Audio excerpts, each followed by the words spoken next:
ಕೊಳನನೂದುವ ಕೊಲ್ಲಗೌಡನು ಬಳಸಿನಿಂದ ತುರುಗಳನ್ನು ಬಳಿಗೆ ಕರೆದನು ಹರುಷದಿ.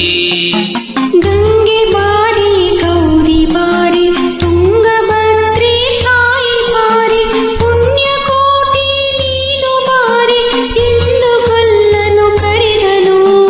ಗೊಲ್ಲ ಕರೆದ ದನಿಯ ಕೇಳಿ ಎಲ್ಲ ಹಸುಗಳು ಬಂದು ನಿಂತು ಚೆಲ್ಲಿಸೂಸಿ ಹಾಲು ಕರೆಯಲು ಅಲ್ಲಿ ತುಂಬಿತು ಬಿಂದಿಗೆ.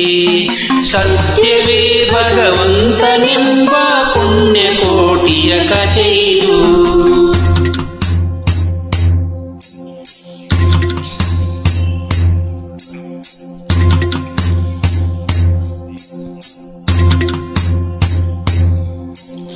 ಹಬ್ಬಿದ ಮಲೆ ಮಧ್ಯದೊಳಗೆ ಅರ್ಪುತಾನೆಂದೆಂಬ ವ್ಯಾಘ್ರನು ಅಪ್ಪಳಿಸಿ ಹಸಿ ಹಸಿದು ಬೆಟ್ಟದ ಕಿಪ್ಪಿಯೊಳು ತಾನಿದ್ದನು.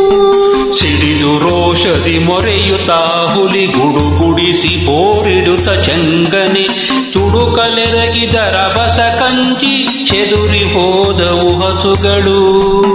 ಪುಣ್ಯಕೋಟಿ ಎಂಬ ಹಸುವು ತನ್ನ ಕಂದನ ನಿಡಿದುಕೊಂಡು ಮುನ್ನ ಹಾಲನ್ನು ಕೊಡುವೆನೆನುತ ಚೆಂದದೀತ ಬರುತ್ತಿರಿ. ಹಿಂದೆನಗೆ ಆಹಾರ ಸಿಕ್ಕಿತು ಎಂದು ಬೇಗನೆ ದುಷ್ಟ ವ್ಯಾಘ್ರನು ಬಂದು ಬಳಸಿ ಅಡ್ಡಗಟ್ಟಿ ನಿಂದನ ಹುಲಿರಾಯನು. ಸತ್ಯವೇ ಭಗವಂತನೆಂಬ ಪುಣ್ಯಕೋಟಿಯ ಕಥೆಯಿದು.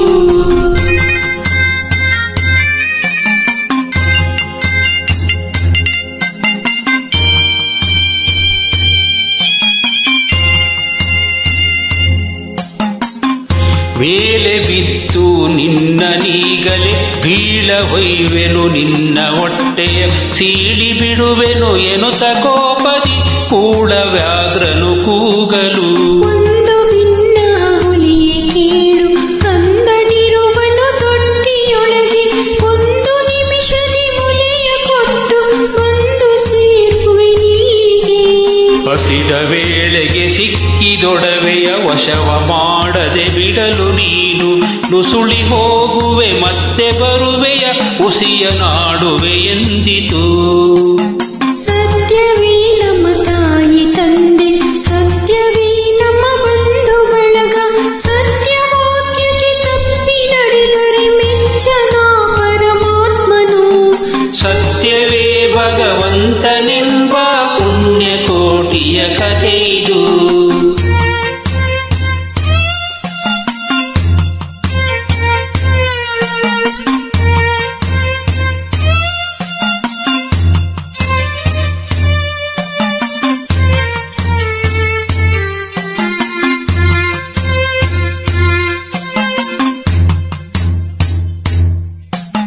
ಕೊಂದು ತಿನ್ನುವನೆಂಬ ಹುಲಿಗೆ ಚಂದದಿಂದ ಭಾಷೆ ಇತ್ತು.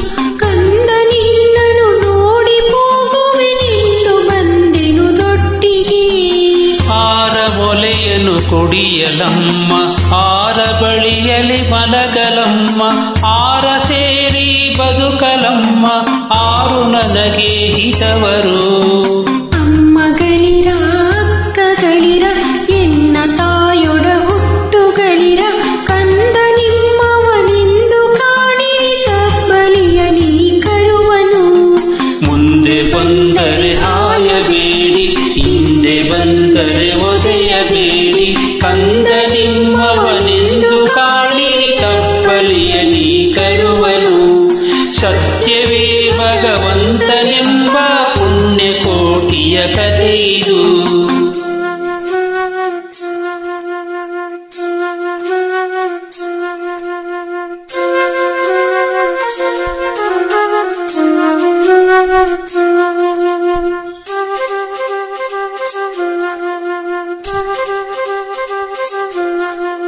ತಪ್ಪಲಿಯು ನೀನಾದೆ ಮಗನೇ ಹೆಪ್ಪುಲಿಯ ಬಾಯನ್ನು ಹೋಗುವೆನು ಇಬ್ಬರಾರುಣ ತೀರಿತೆಂದು ಅಪ್ಪಿಕೊಂಡಿತು ಕಂದನ. ಗೋವು ಕರುವನು ಬಿಟ್ಟು ಬಂದು ಸಾವಕಾಶವ ಮಾಡದಂತೆ ಗವಿಯ ಬಾಗಿಲ ಸೇರಿ ನಿಂತು ತವಕದಲ್ಲಿ ಹುಲಿಗೆಂದಿತು. ಖಂಡವಿದಿಕೋ ಮಾಂಸವಿದಿಕೋ ಗುಂಡಿಗೆಯ ಬಿಸಿ ರಕ್ತವಿದಿಕೋ ಚಂಡ ವ್ಯಾಘ್ರನೆ ನೀನೆಲ್ಲವನುಂಡು ಸಂತಸದಿಂದಿರು. ಪುಣ್ಯಕೋಟಿಯ ಮಾತ ಕೇಳಿ ಕಣ್ಣ ನೀರನ್ನು ಸುರಿಸಿ ನೊಂದು ಕನ್ನಿಯವಳನ್ನು ಕೊಂದು ತಿಂದರೆ ಮೆಚ್ಚನ ಪರಮಾತ್ಮನು. ಎನ್ನ ಹೊಡವುಟ್ಟಕ್ಕ ನೀನು ನಿನ್ನ ಕೊಂದು ಏನ ಪಡೆವೆನು ಎನ್ನುತ್ತಾ ಹುಲಿ ಹಾರಿ ನೆಗೆದು ತನ್ನ ಪ್ರಾಣವ ಬಿಟ್ಟಿತು. ಸತ್ಯವೇ ಭಗವಂತನೆಂಬ ಪುಣ್ಯಕೋಟಿಯ ಕಥೆಯಿದು. Thank you. Thanks for lovely joining.